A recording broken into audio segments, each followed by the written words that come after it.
ਦੋਸਤੋ ਅਮਰੀਕਾ ਦੇ state department ਨੇ ਅਮਰੀਕਾ ਦੇ ਨਾਨ ਇਮੀਗ੍ਰੈਂਟ ਵੀਜ਼ੇ ਦੇ ਇੰਟਰਵਿਊ ਵਿੱਚ 2 ਨਵੇਂ ਸਵਾਲ ਸ਼ਾਮਲ ਕਰ ਦਿੱਤੇ ਨੇ। ਉਹ 2 ਨਵੇਂ ਸਵਾਲ ਕੀ ਨੇ, ਉਹਨਾਂ ਦੇ ਕੀ ਜਵਾਬ ਹੋਣਗੇ ਔਰ ਜਵਾਬ ਤੋਂ ਬਾਅਦ ਕੀ ਨਤੀਜਾ ਨਿਕਲੇਗਾ, ਇਹ ਸਾਰਾ ਕੁਝ ਮੈਂ ਤੁਹਾਨੂੰ ਅੱਜ ਇਸ ਵੀਡੀਓ 'ਚ ਦੱਸਣਾ ਹੈ। ਅੱਜ 29 ਅਪ੍ਰੈਲ ਹੈ 2026 ਹੈ ਔਰ ਵੈਂਸਡੇ ਦਾ ਦਿਨ ਨੇ। ਚੈਨਲ ਨੂੰ ਪਲੀਜ਼ ਸਬਸਕ੍ਰਾਈਬ ਕਰ ਲੈਣਾ, ਵੀਡੀਓ ਨੂੰ ਆਖਰ ਤੱਕ ਦੇਖਣਾ। तो दोस्तों अमेरिका के स्टेट डिपार्टमेंट ने जिन्होंने दे अंडर सारिया अंबैसियां ने उन्होंने तमाम अंबैसियां नूं इंस्ट्रक्शन देती है कि हुण तुसी अपने नॉन इमीग्रेंट वीजे दे इंटरव्यू, नॉन इमीग्रेंट वीजा किहड़ा हुंदा है जिहदे विच ग्रीन कार्ड नहीं मिलता, विजिट वीजा, टूरिस्ट वीजा जिन्होंने तुसीं कहंदे हो, B1 B2 visa, J1 visa, इन्हां दे विच इस तरह दे होर भी जिन्ने भी नॉन इमीग्रेंट वीजे ने इहदे विच तुसीं 2 नवें सवाल पाओ। वो सवाल की ने? पहला सवाल तुहाडे कोल पुछिया जाएगा कि भाईजान तुसीं इत्थों जा रहे हो, ਤੁਹਾਡੀ ਜਾਨ ਨੂੰ ਤੁਹਾਡੇ ਮੁਲਕ 'ਚ ਕੋਈ ਖਤਰਾ ਤੇ ਨਹੀਂ ਜਾਂ ਤੁਹਾਡੇ ਨਾਲ ਕੋਈ ਬੁਰਾ ਸਲੂਕ ਤੇ ਨਹੀਂ ਤੁਹਾਡੇ ਮੁਲਕ 'ਚ ਹੁੰਦਾ। ਦੂਸਰਾ ਸਵਾਲ ਪੁੱਛਿਆ ਜਾਏਗਾ ਜਦੋਂ ਤੁਸੀਂ ਅਮਰੀਕਾ ਤੋਂ ਵਾਪਸ ਆਓਗੇ ਤੇ ਫਿਰ ਵੀ ਤੁਹਾਡੀ ਜਾਨ ਨੂੰ ਕੋਈ ਖਤਰਾ ਤੇ ਨਹੀਂ ਹੋਏਗਾ, ਕੋਈ ਤੁਹਾਡੇ ਨਾਲ ਬੁਰਾ ਸਲੂਕ ਤੇ ਨਹੀਂ ਹੋਏਗਾ।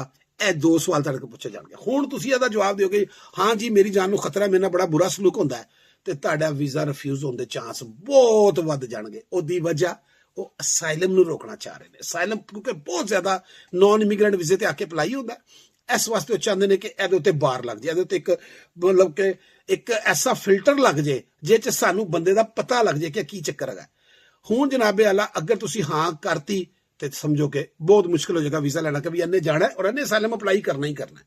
हुण आ गई दूजी सिचुएशन, अगर तुसी कहंदे नहीं जी नहीं मैं नहीं, मेरी जान नूं कोई खतरा नहीं, मैं बिल्कुल सही हाँ और मैं वापस भी आवांगा तो मैनूं कोई मसला नहीं गा, दोवें सवालों का जवाब तुसी नो देता है।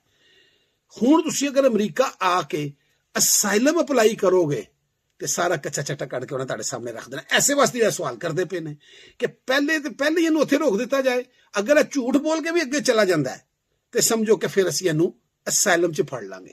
हुण देखो असाइलम तुसीं अप्लाई करदे हो तो यह नहीं हुंदा कि तुहाडा कोई कागज़ ही ना लैण, कागज़ लैंदे ने लेकिन प्रोसैस च गुजारदे ने कि इंटरव्यू हुंदा है।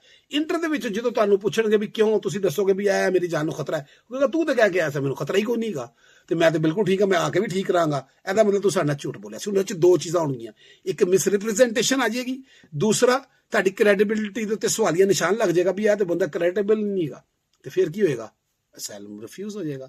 ਇਹੀ ਉਹ ਕਰਨਾ ਚਾਹ ਰਹੇ ਨੇ ਕਿ ਜਿਹੜੇ ਅਸਾਈਲਮ ਦੇ ਇੰਨੇ ਅੰਨਾ ਧੁੰਦ ਕੇਸ ਹੁੰਦੇ ਨੇ ਔਰ ਲੋਕੀ ਆਂਦੇ ਕਿਸੇ ਮਕਸਦ ਵਾਸਤੇ ਨੇ ਮਗਰ ਇੱਥੇ ਆ ਕੇ ਅਸਾਈਲਮ ਕਰ ਦਿੰਦੇ ਨੇ, ਉਹਨਾਂ ਨੂੰ ਇੱਥੇ ਹੀ ਰੋਕ ਦਿੱਤਾ ਜਾਏ।